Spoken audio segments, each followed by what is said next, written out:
कमला हंसमुख और चंचल स्वभाव की महिला है।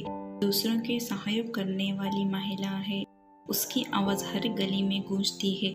हर घर की महिला जब तक कम्मों से बात नहीं कर लेती तब तक उनको चैन नहीं मिलता। कमला मोहल्लों के हर किसी से मिलनसार है। वह सुख दुख में उनका हाथ बटाती है।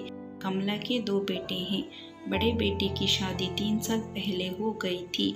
उसके एक बेटा है जिससे कम्मो पूरे दिन मोहल्लों के हर घर में लिए घूमती है।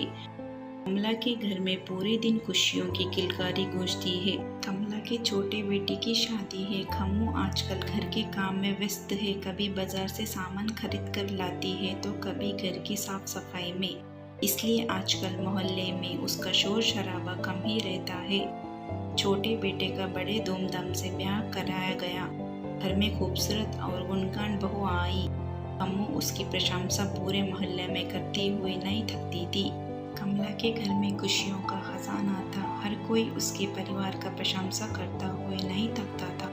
धीरे धीरे बीतता गया। लगभग 3 साल हो गए। कमला के छोटे बेटे की कोई संतान नहीं हुई। अब कम्मो परेशान रहने लगी। हर कोई उसके छोटे बहू के बारे में पूछते वह क्या जवाब देती। अब कम्मो छोटे बहू पर कई बार गुस्सा करने लगी थी, पर इससे क्या होता, यह सब तो भगवान की मर्जी है, ऐसा सोचकर गुस्सा टाल देती थी।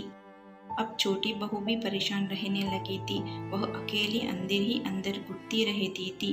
जब घर में इस तरह की बातें होती थी तो वह रोने लग जाती थी।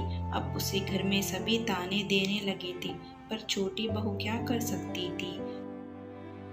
कमला के द्वारा भी पूरे यातना किए गए हर मंदिरों में जाकर उसने मन्नत मांगी, परंतु सभी विफल रही। जिस घर में खुशियों की किलकारियां उठती थी उस घर में मायूसी छा हुई है। कमला का छोटा लड़का पास के शहर में नौकरी करता था। जब भी मैं छुट्टी आता तो परिवार यह दुख को देखकर बड़ा दुखी होता था।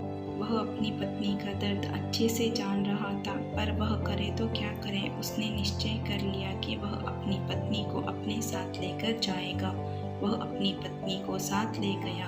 जब वह ड्यूटी पर चला जाता तो वह अकेली इस बात को लेकर बहुत परेशान रहती थी और अंदर ही अंदर रोने लगती थी।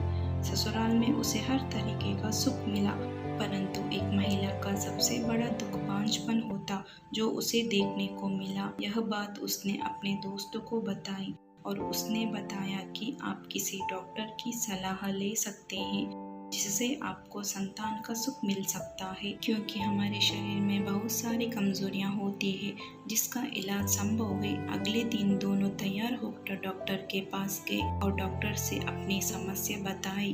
डॉक्टर ने कुछ टेस्ट कराए और उनको कहा कि चिंता की कोई बात नहीं है, आपको संतान सुख मिल जाएगा। इसके लिए हमें IVF प्रणाली का प्रयोग करना पड़ेगा। इस पर निवेश ने अपनी सहमति दी। ठीक समय बाद निवेश को पुत्र रत्न की प्राप्ति हुई।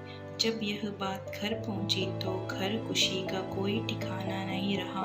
कम्मो ने पूरे मोहल्ले में खूब मिठाई बांटी और खुशियां मनाई। जो कभी ताना देती थी उनके सर घड़ों पानी गिर गया। हर किसी की आंखों में खुशी के आंसू थे। जो कलंक निवेश की पत्नी ने कई साल सहा, उसका आज उसे सुख मिल गया। यह कहानी उन महिलाओं की है जो ऐसी समस्याओं से जूझती है और किसी डॉक्टर की सलाह न लेकर देवी देवताओं में विश्वास करती है। हमें नियति समय पर डॉक्टर से सलाह लेनी चाहिए, क्योंकि हमारे शरीर में बहुत सारी बीमारियां होती है जिनका निराकरण डॉक्टर ही सलाह से संभव है।